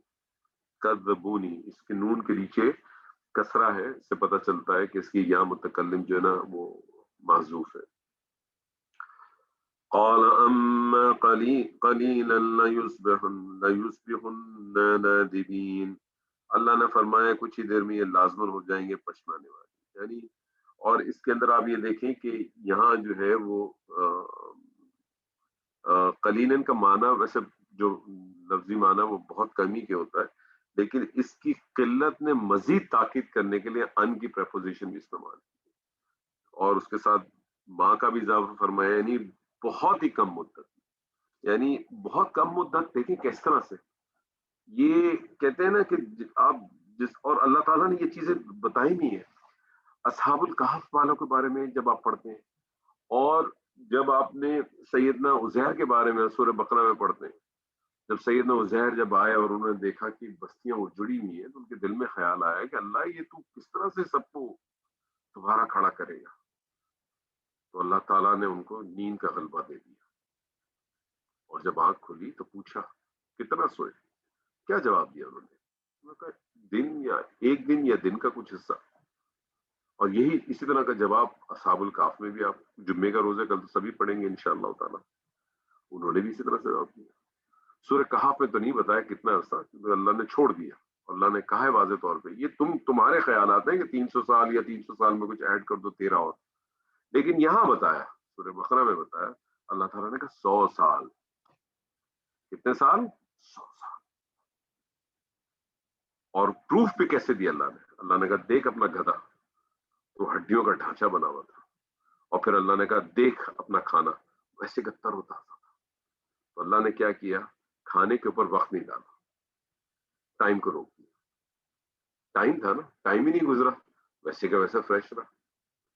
جیسے نبی صلی اللہ علیہ وسلم جب معراج پہ گئے تو کیا لگتا ہے آپ کو کہ جو ہمارے ذہنوں میں تصور ہے، میرا اپنا ماننا ہے، میرا اپنا ہے، میری اس بات کو آپ کو صحیح لگے ایکسپٹ کرے، نہیں تو میں جب بھی کوئی اپنی طرف سے بات کروں اگر آپ کو صحیح لگے تو ٹھیک ہے، نہ لگے تو اٹھائیں دیوار پہ مار دیں، میری کیا حیثیت ہے؟ کوئی حیثیت نہیں ہے. لیکن میرا اپنا وہ ہے کہ نبی صلی اللہ علیہ وسلم معراج پہ گئے، آج تک لوگ ایک آسمان تک نہیں پہنچ سکے، ایک آسمان کسی نے نہیں دیکھا. اور ہم جب روایت پڑھتے ہیں تو ہمیں پتہ چلتا ہے کہ وہ آخری آسمان تک گئے، 7ویں آسمان تک گئے. کتنا ٹائم لگا ہوگا؟ مجھے تو لگتا ہے 100 سال لگ گئے ہوں گے، 200 سال لگ گئے ہوں گے، 1000 سال لگ گئے ہوں گے، 10,000 سال لگ گئے ہوں گے، who knows. لیکن اللہ نے وقت روک دیا، وقت روک دیا. سب کچھ ہونے کے بعد جب واپس آئے تو پھر روایتوں میں ملتا ہے، کوئی کہتا ہے کہ ان کا بستر اسی طرح سے گرم تھا جس طرح سے چھوڑ کے گئے تھے، کسی نے کہا کہ وہ دروازے کی جو کنڈی تھی وہ ہل رہی تھی. اللہ نے وقت روک دیا. یہ ہے اللہ. تو یہ تو ایسی گزرے کا وقت پتہ ہی نہیں چلے گا. ہم اپنے اس میں لگے ہوئے کہ ہم پتہ نہیں کوئی بہت سارے جو ہے نا وہ پھوڑ پھاڑ دیں گے، پتہ نہیں کیا کر دیں گے. یہ انسان کی زندگی، انسان کی پیدائش اور موت کے وقت کو دیکھ لیں آپ. انسان جب پیدا ہوتا ہے، مسلمان پیدا ہوتا ہے، کیا کام کرتے ہیں آپ؟ کان پہ اذان دیتے ہیں. اور جب اس کی موت ہوتی ہے تو کیا کرتے ہیں؟ نماز پڑھتے ہیں. ایسے ہی ہے. تو بس انسان کی زندگی اتنی ہے جتنا ایک اذان اور نماز میں وقفہ ہے، یہی وقفہ ہے بس. یہ ڈپینڈ کرتا ہے کہ آپ کو اذان کون سی ملی اور نماز کون سی ملی، لیکن وقفہ اتنا ہی ہے، اتنا ہی وقفہ ہے. اور وہاں بھی جب آپ پہنچیں گے قیامت میں، آپ سے بھی جب پوچھے گا تو آپ کو یہی ہوگا کہ ہم نے وہاں وقت ہی کیا گزارا؟ کچھ بھی نہیں. وقت تو ایسی ہے. اور جو میں نے ابھی آپ سے بات کی 1000 سال والی، تو اگر 1000 سال والی اگر میں بات کروں تو نبی صلی اللہ علیہ وسلم قرآن میں آپ کو ملتا ہے نا، یہ تو کھڑا ہے ابھی آنے کھڑی، قیامت ابھی کھڑی ہے نا. تو آپ مجھے بتائیے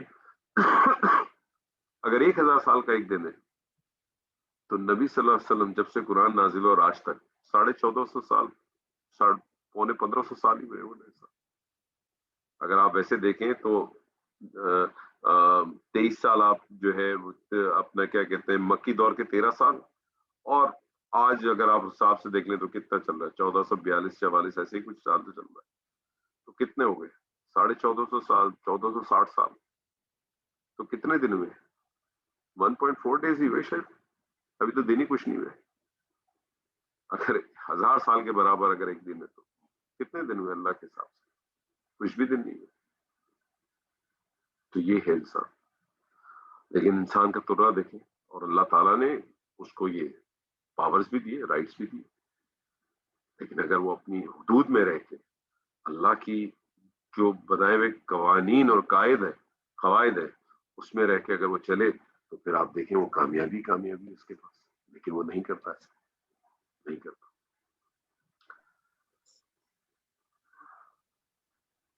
فأخذتهم الصيحة بالحق فجعلناهم غثاء فبعدا لقوم الظالمين. اور ان کو آپ پکڑا ایک چنگھاڑ نے حق کے ساتھ، تو ہم نے انہیں بنا دیا کوڑا کٹ. جیسے کھیت سے فصل کٹ جانے کے بعد بالکل بھوسا جیسے ہو جاتی ہے نا، بالکل ہم نے ان کے ساتھ وہی معاملہ ہے، بالکل ختم کر دیا. تو پھٹکار ہے ان ظالموں قوموں کو.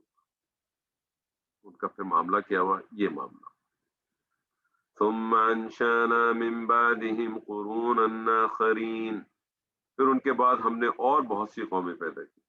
اب یہاں بھی جو قومیں پیدا ہوئی اس کا کوئی ذکر نہیں ہے کہ اس کے بعد کون آئے، آگے کس طرح سے آئے. جیسے میں نے پہلے شروع میں آپ کو ابتداء میں بتایا کہ مقصد یہاں ان کے بارے میں نہیں کہ کیا ہوا، مقصد صرف اور صرف بیان کرنے کا یہی ہے اللہ تعالیٰ کا کہ یہی سسٹم، یہی جو لوگ تھے اسی طرح سے انبیاء آتے رہے، اسی طرح سے لوگ ان کو جھٹلاتے رہے، ایک میجورٹی ان کو ہمیشہ جھٹلاتی رہے، اور یہی معاملہ آج بھی اسی طرح سے آج بھی ہم حق کو جھٹلاتے ہیں اور ڈنکے کی چوٹ پہ جھٹلاتے ہیں. کسی نے ایک بڑا خوبصورت مجھے ایک میسج بھیجا تھا کل، میں نے شیئر نہیں کیا کیونکہ وہ ہو سکتا ہے کچھ لوگوں کو بھاری لگتا. وہ پڑھ کے میں آپ کو ویسے بتا دیتا ہوں، اس کا مفہوم بتا دیتا ہوں کہ کسی نے کہا کہ جب تک تم اپنے اماموں اور پیشواؤں اور ان سب کو جب تک 3 طلاقیں دے کے 4 تکبیریں پڑھ کر صرف اللہ کی کتاب اور نبی صلی اللہ علیہ وسلم کی سنت سے نہیں جڑو گے، اس وقت تک تم حقیقی ایمان میں داخل نہیں ہو سکو. اللہ تعالیٰ سے دعا ہے ہم سب کی کہ اللہ تعالیٰ ہم سب کو جو ہے حق کو سننے، سمجھنے اور اس میں عمل کرنے کی توفیق عطا فرمائے. ما تسبق من امت نجلها وما يستاخرون. کوئی قوم بھی نہ اپنے مقرر وقت سے آگے بڑھ سکی اور نہ ہی سے مؤخر کر سکی.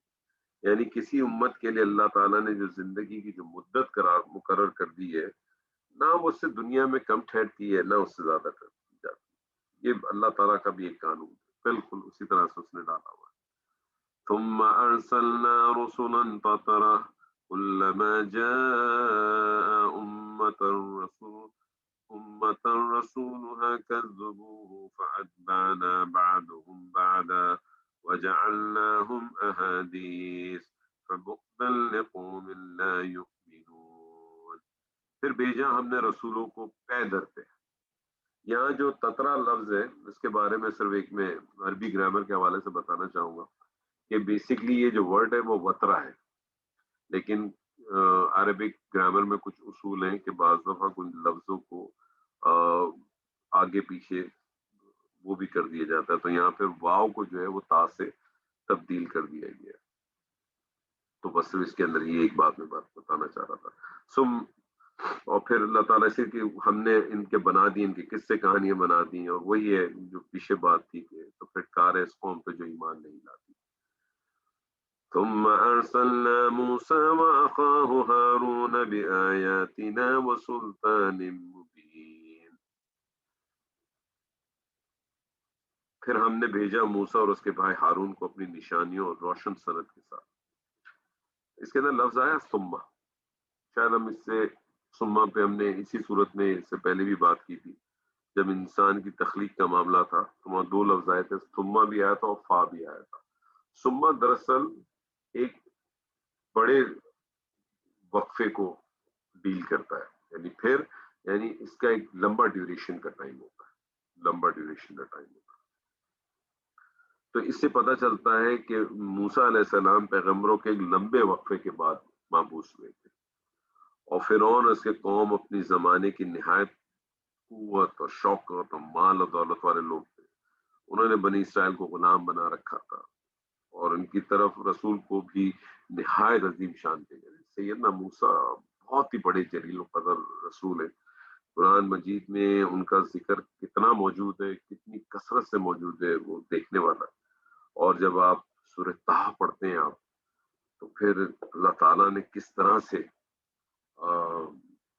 خاص طور پہ، ویسے تو آپ کو دوسری صورتوں میں بھی سورہ سیدنا موسیٰ کا بہت قصص ملتا ہے، لیکن خاص طور پہ جو سورہ طہ کے جو پہلے 2 رکوع ہیں، خاص جب سے جہاں سے ان کی بات شروع ہوتی ہے، اللہ کا حدیث موسیٰ اذ رأى نارا فقال لأهلهم كثوا، وہاں سے لے کے جو جہاں تک ان کی ان کو جب اللہ تعالیٰ کہتا ہے کہ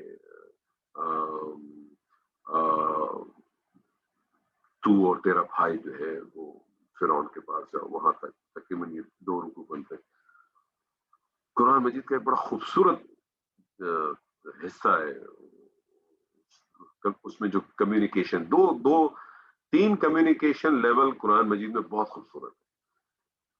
ایک تو خطبے کے لحاظ سے دیکھیں تو سورہ مومن کے اندر جو مومن آ کے جو خطبہ دیتا ہے وہ بہت ہی زبردست قسم کا ایک پیسج ہے.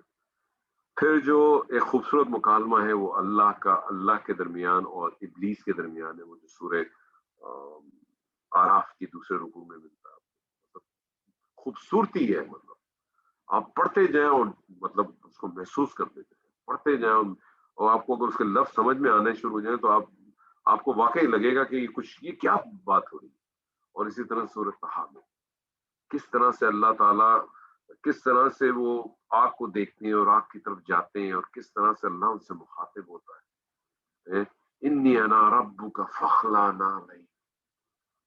کیا اللہ، آپ طریقہ دیکھیں کس طرح سے اللہ کہتا ہے اننی انا اللہ لا الہ الا فاعبدنی واقیم الصلاۃ لذکری وما تلک بیمینک یا موسیٰ. کیا ہے تیرے سیدھے ہاتھ میں؟ قال ہی عصایا اتوکل علیہا واہش بہا علی غنمی. اور پھر کس طرح سے جو ہے وہ اللہ تعالیٰ نے جب ان سے کہا کہ تو جا فرعون کے پاس، تو کیا خوبصورت دعا کی ہے. یہ دعا میں تو روز ہی پڑھتا ہوں، دن میں کئی دفعہ پڑھتا ہوں، اور یہ سب کو یاد رکھنی چاہیے. رب اشرح لی صدری ویسر لی امری واحلل عقدۃ من لسانی یفقہوا قولی. آپ الفاظ تو دیکھیں، میرے سینے کو کھول دے، میری زبان کو کھول دے تاکہ لوگ میری بات سمجھ سکیں. وجعل لی من اہلی، اور بنا دے میرے اہل میں سے میرے ساتھ کوئی. خوبصورت ترین. تو سیدنا موسیٰ کا ایک بہت بڑا مقام اور فرعون کے ساتھ تھا، تو پھر اللہ نے اپنا رسول بھی ایسے ہی بھیجا.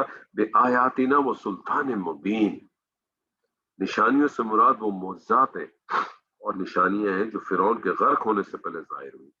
کہ وہ نشانے کی بات ہو رہی ہے، جس کا ذکر جو ہے سورہ آراف میں بھی موجود ہے، دوسرے مقامات میں، جن میں سمندر کا پھٹنا، من و سلوا ہے، 12 چشمے جاری ہونا، بادل کا سایہ وغیرہ. ٹوٹل کہتے ہیں کہ جب سورہ بنی اسرائیل پڑھیں تو اس کی آخری جو رکوع اس میں آیت آتی ہے نا، وَلَقَدْ آتَيْنَا مُوسَىٰ 9 آیات بَيِّنَاتٍ. 9 نشانیاں اللہ تعالیٰ کے 9 نشانیاں. اور سلطان مبین بھی اگرچہ آیات میں شامل ہے، آیاتنا بھی دی ہے اور سلطان مبین بھی دی، یعنی 2 الگ الگ چیزیں بات ہو رہی ہیں. نشانیاں بھی دی اور سلطان مبین بھی دی، یعنی آیات میں سلطان مبین شامل ہے لیکن الگ سے بھی دی. تو اس سے جو ہے نا وہ اس کی عظمت کی بھی ایک آتی ہے کہ یہ کوئی الگ سے خاص چیز ہے. تو اس میں سے یہاں سلطان مبین سے بہت سارے لوگوں نے جو ہے نا اس سے مراد جو ہے وہ عصا موسیٰ بھی ہے، موسیٰ کا عصا بھی ہے. اور کچھ لوگوں نے اس سے وہ غلبہ لیا ہے جو موسیٰ اور ہارون کو عطا ہوا تھا. اللہ تعالیٰ نے جب فرعون کی طرف بھیجا تھا تو اللہ تعالیٰ نے کہا نا سورہ قصص میں، ہم تم دونوں کے لیے غلبہ رکھیں گے، سو تم تک نہیں پہنچائیں گے.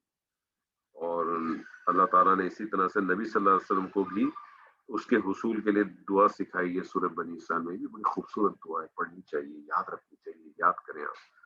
وَقُلْ رَبِّ ادْخِلْنِي مُدْخَلَ صِدْقٍ وَأَخْرِجْنِي مُخْرَجَ صِدْقٍ وَاجْعَل لِّي مِن لَّدُنكَ سُلْطَانًا نَصِيرًا. اور کہہ دے میرے رب داخل کر مجھے، سچا داخل کرنا، اور نکال مجھے سچا نکالنا، اور میرے لیے اپنی طرف سے ایسا غلبہ بنا جو مددگار. دعائیں ہم یاد نہیں کرتے. خوبصورت دعائیں ہیں قرآن مجید میں، اتنی خوبصورت ہیں. اور سلطان سے مراد غلبہ ہے، یعنی آپ یہ تصور کیجئے کہ فرعون کتنا متکبر اور ظالم تھا، کتنے لوگوں کو اس نے قتل کیا تھا. آپ دیکھیں تو صحیح، اس کے دروازے پہ کتنا سخت پہرا ہوگا، کیسی وہ ہوگا. اور 2 آدمی اپنے ہاتھ میں عصا لیے اس کے پاس آ جاتے، بتائیے آپ. اور آپ دیکھیں کہ کسی کو روکنے کی ضرورت بھی نہیں ہوتی. آپ یہ سارے قرآن مجید کا ایک بڑا خوبصورت ایک سمجھے کہ وہ دوبارہ میں کہوں گا، وہ ڈاکٹر صاحب کہتے ہیں نا کہ قرآن مجید جو ہے نا وہ یہ شاعری تو ہے نہیں، یہ نثر بھی نہیں ہے. اس کو آپ جو ہے نا خطبے والا سیٹ اپ کہہ سکتے ہیں. یہ خطبے کی طرح ہے. خطبے میں کیا ہوتا ہے، خطبے میں یا اسپیچ میں کیا ہوتا ہے کہ آپ جب بات گفتگو کر رہے ہوتے ہیں تو آپ بعض دفعہ صرف ایک بات کر دیتے ہیں، لوگ سمجھ جاتے ہیں. جیسے میں ہمیشہ ایک گھسی پٹی ایگزامپل دیتا ہوں آج کے اطراف کے حساب سے، کہ اگر کوئی آ کے کہے آج ہمارا لیڈر کھڑا ہو کے اور کہے میں سب جانتا ہوں یہ بلے والے کو، تو وہاں کسی کو ضرورت نہیں ہے جاننے کی کہ یہ بات عمران خان کے بارے میں، تو پہلے سے کچھ نہ کچھ معلوم ہوتا ہے، کچھ نہ کچھ پاکٹ میں معلوم ہوتا ہے۔ اور قرآن جب آپ ریگولر، اسی لیے تو کہتے ہیں نا کہ قرآن کو کوشش کیا کریں ہم سب لوگ کہ اس کو اپنی زندگی میں ریگولر پڑھنے کی کوشش کریں۔ اس کو آپ ریگولر پڑھتے رہے نا تو کیا ہوگا، آپ نے جو جو چیزیں پڑھی ہوں گی نا وہ کہیں نہ کہیں آپ کے دماغ میں بیٹھی ہوئی ہوں گی، کہیں نہ کہیں قصص میں کچھ پڑھا آپ نے، اس سیدنا موسیٰ کے بارے میں، اعراف میں کچھ پڑھا آپ نے، پھر آپ نے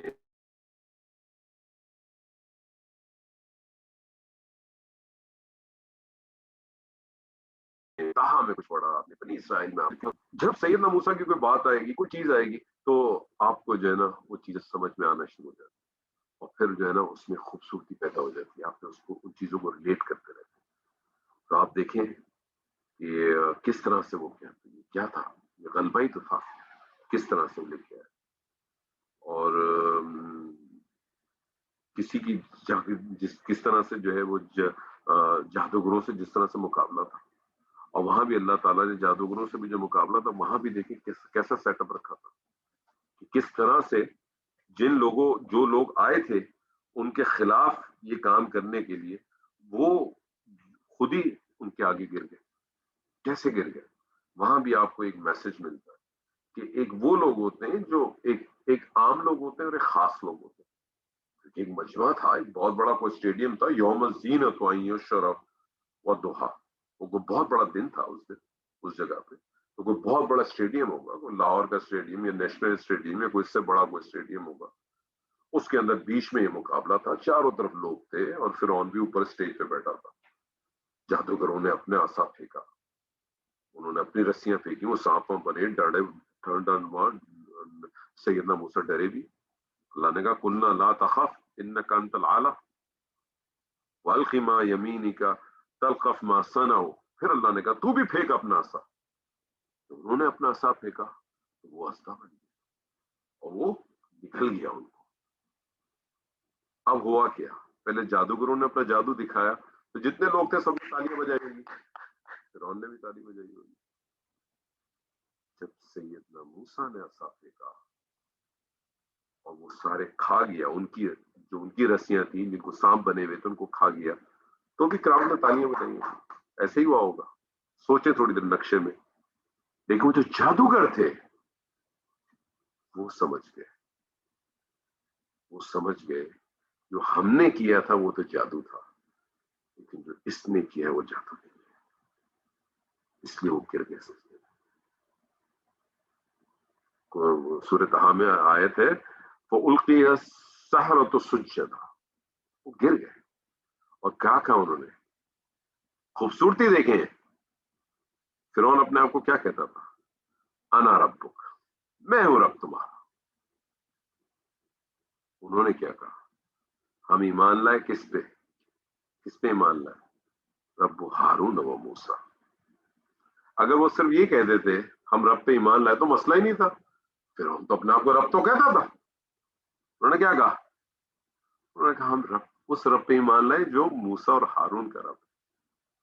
تبھی تو اس نے کہا قال آمنت له ان آذن لکم ان لکم کبیرہم السحر فلا اقطعن ایدیکم وارجلکم من خلاف ولا اصلبنکم فی جذوع النخل۔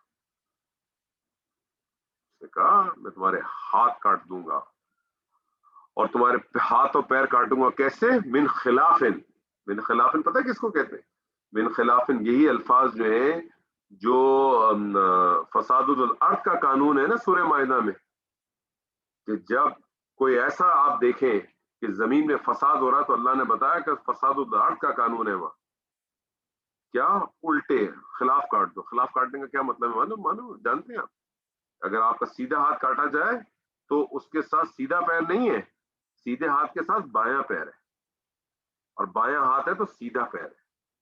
اگر اس سچویشن میں آ جائے نا تو آدمی نہ چل سکتا نہ بیٹھ سکتا، کچھ نہیں کر سکتا، کسی لائق نہیں رہے گا۔ اس نے کہا میں یہ کام کروں گا اور ٹنگا دوں گا تم کو، لیکن آپ دیکھیں کیسا غلبہ کیا، کس طرح سے کیا۔ یہ ہے اللہ، یہ ہے اللہ. لیکن ہم اللہ کو ہم پہچان نہیں پاتے.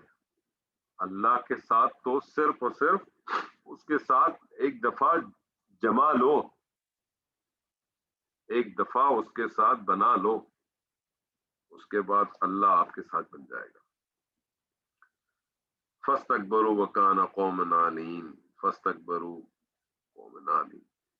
تو اس کو جھٹلایا، انہوں نے کہا نہیں بھائی یہ تو جو ہے، انہوں نے تکبر کیا، بڑے سرکش لوگ تھے. فقالوا نؤمن لبشرین مثلنا وقومهما لنا عابدون. انہوں نے کہا کیا ہم اپنے جیسے دو انسانوں پہ ایمان لائیں جبکہ ان کی قوم ہماری محکوم ہے.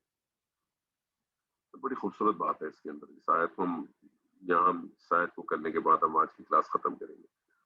یعنی فرعون اور اس کے درباریوں نے سیدنا موسیٰ اور ہارون پر ایک اعتراض تو وہی کیا جو تمام انبیاؤں پر کیا گیا کہ یہ ہماری طرح کے انسان ہے. یہ تو پہلا والا تھا، کیونکہ جن لوگوں نے رسول مانا انہوں نے انسان نہیں مانا، جس نے انسان مانا اس نے رسول نہیں مانا.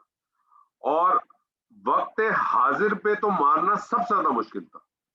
ہاں وقت حاضر کا جو رسول یا نبی آتا تھا اس کو چھوڑ کے پیچھے والے کو مان لیتے تھے، کیونکہ پیچھے والا اسٹیبلش ہو چکا ہوتا تھا، اس کے کچھ قصص اسٹیبلش ہو چکے ہوتے تھے، اس کے کچھ معجزات اسٹیبلش ہو چکے تو اس کو ماننا شروع کر دیا. اس کے آنے والوں کو نہیں مانتے، اس کے آنے والوں کو نہیں مانتے. یعنی یہ تو ہمارا ہے، ہماری طرح کا انسان ہے. لیکن یہاں ایک دوسرا مسئلہ بھی تھا، وہ بڑا امپورٹنٹ ہے. وہ یہ تھا کہ سیدنا موسیٰ اور ہارون کا تعلق جو تھا وہ فرعون کی محکوم قوم سے تھا. بنی اسرائیل مصر میں فرعون کے غلام تھے، اور وہ کیسے برداشت کر سکتا تھا کہ اس کی غلام قوم کے دو اشخاص اس کے سامنے کھڑے ہو کر اس سے دو بدو بات کریں؟ یہ کیسے ہو سکتا تھا؟ لیکن اللہ نے کرانا تھا. اللہ نے کیسے کرانا تھا کہ اس کے گھر میں اس کی پرورش کرائی، کیسے کرانا تھا. اب اس میں بھی ایک سوال ہے کہ یہ فرعون کون سا تھا اور جس نے پرورش کری وہ کون سا فرعون تھا. تو ایک رائے اس کے اندر یہ بھی آتی ہے کہ وہ جو فرعون تھا مطلب وہ اس کا باپ تھا جس نے اس کی پرورش کرائی. ایک رائے یہ بھی آتی ہے. جو امپورٹنٹ چیز ہے اس کے اندر وہ ہے جو لفظ ہے عابدون، عبادت کے حوالے سے. یعنی یہاں عبادت کے اصل مفہوم کو تھوڑا سا سمجھیں. یہاں عبادت وہ عبادت نہیں ہے جو آج ہمارے ذہنوں میں، یعنی ہمارے ذہنوں میں عبادت کیا ہے، جو آج ہمارے ذہنوں میں عبادت ہے وہ کیا ہے؟ نماز، روزہ، زکوٰۃ، حج. اس کے علاوہ کوئی چیز عبادت نہیں ہے ہمارے پاس. ماں باپ کی خدمت کرنا عبادت نہیں ہے ہمارے پاس. کسی سے تمیز سے بات کرنا ہمارے یہاں عبادت نہیں ہے. کسی اپنی بیوی کا خیال رکھنا ہمارے یہاں عبادت نہیں ہے. چھوٹے بچوں کے ساتھ محبت شفقت کرنا یہ عبادت نہیں ہے. کسی کا سڑک پار کرانا یہ بات ہمارے یہاں عبادت نماز، روزہ، زکوٰۃ ہے. اور ہم اسی مفہوم میں گڑے ہوئے، اس سے باہر ہی نہیں نکلتے. اس سے باہر نکلنے کی ہم سوچتے بھی نہیں. بنی اسرائیل اس مفہوم میں فرعون یا اس کی قوم کی عبادت نہیں کرتے تھے، اس کی عبادت نہیں کرتے تھے. یعنی میں جب کہتا ہوں عبادت نہیں کرتے تو اس کا مطلب اس کی پرستش نہیں کرتے تھے، اس کی پوجا نہیں کرتے تھے، بلکہ وہ ان کی اطاعت کرتے تھے. یہاں عبادت جو ہے وہ اطاعت کے مفہوم میں ہے. یعنی یہاں فرعون نے اس اطاعت کو لفظ عبادت سے تعبیر کیا. چنانچہ فرعون کے اس جملے کا مطلب یہ ہے کہ ان کی قوم ہماری غلام ہے. یہ جو قوم ہے یہ تو ہماری غلام ہے اور ہماری اطاعت شار ہے، اور ہمارا ان پہ کامل اختیار ہے. ہم جو چاہیں انہیں حکم دیں گے اور جیسا قانون ہم چاہیں ان پہ لاگو کریں گے. ہم چاہیں تو ان کو لڑکوں کو قتل کرواتے رہیں گے اور چاہیں تو ان کی بیٹیوں کو زندہ رہنے دیں گے. یہ لوگ ہمارے غلام اور محکوم ہونے کے باعث ہمارے کسی حکم سے سرتاجی کی ضرورت نہیں کر سکتے. یہ تھا اصل چیز. فقط ذبحہما فکانوا من المہلکین. تو انہوں نے ان دونوں کو جھٹلایا اور وہ ہو گئے ہلاک ہونے والوں. وَلَقَدْ آتَيْنَا مُوسَى الْكِتَابَ لَعَلَّهُمْ يَهْتَدُونَ. اور ہم نے موسیٰ کو کتاب دی تاکہ وہ ہدایت پائیں. یہ بڑی خوبصورت بات ہے. اللہ تعالیٰ کہتا ہے کہ ہم نے موسیٰ کو کتاب دی تاکہ وہ ہدایت پائیں. موسیٰ علیہ السلام کو کتاب یعنی تورات جو ہے وہ فرعونیوں کو غرق کرنے کے بعد ملی ہے. سورہ اعراف سے ہمیں پتہ چلتا ہے کہ جب ان کو بلایا تھا 40 راتوں کے لیے. اور اللہ تعالیٰ یہ کہتا ہے، اور پھر اللہ تعالیٰ نے اسی طرح سے آگے بھی سورہ قصص میں بھی کہا ہے کہ وَلَقَدْ آتَيْنَا مُوسَى الْكِتَابَ مِن بَعْدِ مَا أَهْلَكْنَا الْقُرُونَ أُولُو الْبَصَائِرِ لِلنَّاسِ وَهُدًى وَرَحْمَةً لَعَلَّهُمْ يَتَذَكَّرُونَ. اور یقیناً ہم نے موسیٰ کو کتاب دی اس کے بعد کہ ہم نے پہلی نسلوں کو ہلاک کیا تھا. اور لعلہم یعنی تاکہ شاید، اس کو جو ہے نا وہ اس مفہوم میں بھی لے کے آتے ہیں کہ شاید تاکہ لوگ ہدایت پا جائیں. کنفرمیشن نہیں ہے، شاید پا جائیں. لعلہم، اللہ تعالیٰ ہم سے نہیں کہتا لعلکم تتقون، شاید تم کر لو. روزے رکھنے کی جب بات ہے تو اللہ نے کہا روزہ رکھا کرو، شاید تم تقویٰ پا لو، امید ہے تم تقویٰ پا لو. لعلہم یہتدون یعنی کتاب تو اس لیے تھی کہ بنی اسرائیل ہدایت حاصل. لوگ یہ ختم نہیں کر رہے ہیں، چلو میں آ رہا ہوں. اگر اپنے آپ میں نبی کو موجود پا کر، اس کے معجزوں کو آنکھوں سے دیکھ کر، اس پہ نازل ہونے والی کتاب کو سن کر بھی ان میں سکسیس سیدھی راہ پہ نہیں آتی. اور یہی مثال جو ہے، یہی پرابلم جو ہے وہ آج ہمارے یہاں. ہمارے پاس کتاب موجود ہے، اللہ کا یہ کلام موجود ہے، لیکن ہم اس کلام سے صرف فائدہ نہیں اٹھانا چاہتے. ہم اس کلام سے بہت دور بھاگتے ہیں. سب سے پہلی چیز تو ہم اس کو پڑھنے سے ہی بھاگتے ہیں. میں تو کہتا ہوں کچھ نہ کریں، پڑھائی کریں، ترجمے سے پڑھا کریں تھوڑا، اور ٹھہر ٹھہر کے پڑھیں. بھاگ کے پڑھنے کی ضرورت نہیں ہے، بھاگ کے پڑھنے کا فائدہ نہیں. ٹھہر ٹھہر کے پڑھیں، تھوڑا تھوڑا کر کے پڑھیں اور اللہ تعالیٰ سے یہ دعا کر کے پڑھیں کہ اللہ تعالیٰ مجھے اس میں سے خیر دے. اللہ تعالیٰ مجھے تو اس کتاب کو ایسے سمجھا جیسے اس کو سمجھنے کا حق ہے. مجھے اس کو اس طرح سے سمجھا کہ یہ میرے اندر بیٹھ جائے، میرے اندر ٹھہر جائے. مجھے اس میں سے خیر حاصل کرنی ہے، مجھے اس میں سے خیر چاہیے. اللہ تعالیٰ مجھے اس کتاب کے ساتھ جوڑ دے. تو جب اللہ تعالیٰ کہتا ہے کہ یہ ہدایت کی کتاب ہے تو مجھے سے ہدایت دے. مجھے اس جگہ پہ لے جا، مجھے جس جگہ پہ مجھے جانا چاہیے. مجھے شیطان بار بار روکتا ہے، شیطان مجھے پکڑتا ہے، مجھے وسوسے ڈالتا ہے، میرے دلوں میں مجھے ڈالتا ہے، مجھے مختلف چیزوں سے ڈراتا ہے. مجھے اللہ تعالیٰ، اس شیطان نے تو تجھ سے کہا تھا کہ میں اس کے آگے سے بھی حملہ کروں گا. یہ مجھے فیوچر سے ڈراتا ہے. یہ کہتا ہے ابھی تیری بیٹیاں چھوٹی ہیں، ان کی شادیاں کرنی ہے، تجھے کیسے کرے گا؟ رشوت لے، ابھی تیرے پاس گھر نہیں ہے، گھر کیسے بنائے گا؟ بےایمانی کر. وہ مجھے پیچھے سے ڈراتا ہے اللہ، مجھے پیچھے سے ڈراتا ہے اللہ. وہ مجھے کہتا ہے کیا ہو گیا تجھے؟ تو رفع دین کرتا ہے، تیرے باپ دادا نے کیا تھا رفع دین. وہ مجھ سے کہتا ہے تو زور سے آمین پڑھتا ہے، تیرے باپ دادا نے کبھی کیا تھا؟ مجھے ڈراتا ہے اللہ مجھے دائیں سے ڈراتا ہے، مجھے دائیں سے ڈراتا ہے، مجھے اچھی چیزیں دکھاتا ہے اور مجھے کہتا ہے کوئی فرق نہیں پڑتا، سود کا کام کر لے، کچھ نہیں ہوتا، فتویٰ موجود ہے، گاڑی خرید لے، گاڑی لے لے، گاڑی پہ کوئی مسئلہ نہیں ہوگا. اللہ مجھے بائیں سے ڈراتا ہے، میرے بائیں سے حملہ کرتا ہے. مجھے کہتا ہے چلا جا برائی میں، بعد میں جا کے حج کر لینا، کر لے آج چوری کر لے، کل جا کے معافی مانگ لینا. مجھے ان چیزوں سے بچا. اس کا چیلنج ہے، اوپن چیلنج ہے. کبھی یہ دعا کرتے ہیں، کبھی یہ دعا کر کے قرآن پڑھا ہم نے؟ یہ دعا کر کے قرآن پڑھے، دعا کرے اللہ سے کہ اللہ اس کو میرے لیے ہدایت بنا، اس کتاب کو میرے لیے ہدایت بنا، اس کو میرے لیے روشنی بنا دے، میرے لیے نور بنا، میرے لیے اس میں سے خیر لا دے. اس کے ساتھ دل لگائیں، اس کے ساتھ محبت کریں، اس کو پالیں. اس کے ساتھ دل لگ گیا، یقین مانے آج نہیں تو کل، کل نہیں تو پرسوں، پرسوں نہیں تو 6 مہینے بعد، 6 مہینے بعد تو سال بعد، سال بعد نہیں 2 سال بعد یہ سمجھ میں آئے گا آپ کو. لیکن دل لگائیں. یہ ایک دن میں سمجھ میں نہیں آئے گا. اگر کوئی آدمی اس چکر میں بیٹھا ہے میں آج پڑھوں گا مجھے آج سمجھ میں، سوال ہی کرنا، یہ کل بھی سمجھ میں نہیں آئے گا. یہ روز پڑھیں، یہ روز پڑھیں، یہ روز سمجھائے گا. اور یہ ہر دفعہ نئی چیز سمجھائے گا. کوئی چیز کامل نہیں ہوتی، کوئی چیز آپ اس کے اندر 100% کر کے اپنی ایشورٹی نہیں دے سکتے کہ 100% ہوگی. بہت ساری آیات، بہت سارے آیات کے ترجمے، بہت ساری آیات کے مفہوم آج ہم جس معنی میں لیتے ہیں ہو سکتا ہے آج سے 50 سال بعد کا معنی کچھ اور ہو، یہ کسی اور لیول پہ چلا جائے. کیونکہ یہ زندہ کتاب ہے، زندہ کتاب ہے، زندہ موومنٹ ہے. موومنٹ ٹائم بیسس ہوتا ہے، ٹائم چلتا رہے گا، ٹائم کے ساتھ چلے گی. یہ پرانی کتاب نہیں ہے، یہ اللہ کا کلام ہے، قیامت تک رہے گی. 1450 سال پہلے جو زمانہ تھا وہ آج نہیں ہے. 1450 سال پہلے جو چیزیں ہوتی تھی وہ آج نہیں ہوتی ہیں. ٹائم چینج ہو گیا، یہ ہر ٹائم کے ساتھ چلے گا. اللہ تعالیٰ سے دعا ہے کہ جو کچھ آج ہم نے پڑھا اللہ تعالیٰ ہمیں اس میں سے خیر، صرف خیر و خیر ہمیں دے. بارک اللہ لی ولکم فی القرآن العظیم ونفعنی وإیاکم بالآیات والذکر الحکیم. السلام علیکم ورحمۃ اللہ وبرکاتہ. وعلیکم السلام ورحمۃ اللہ وبرکاتہ.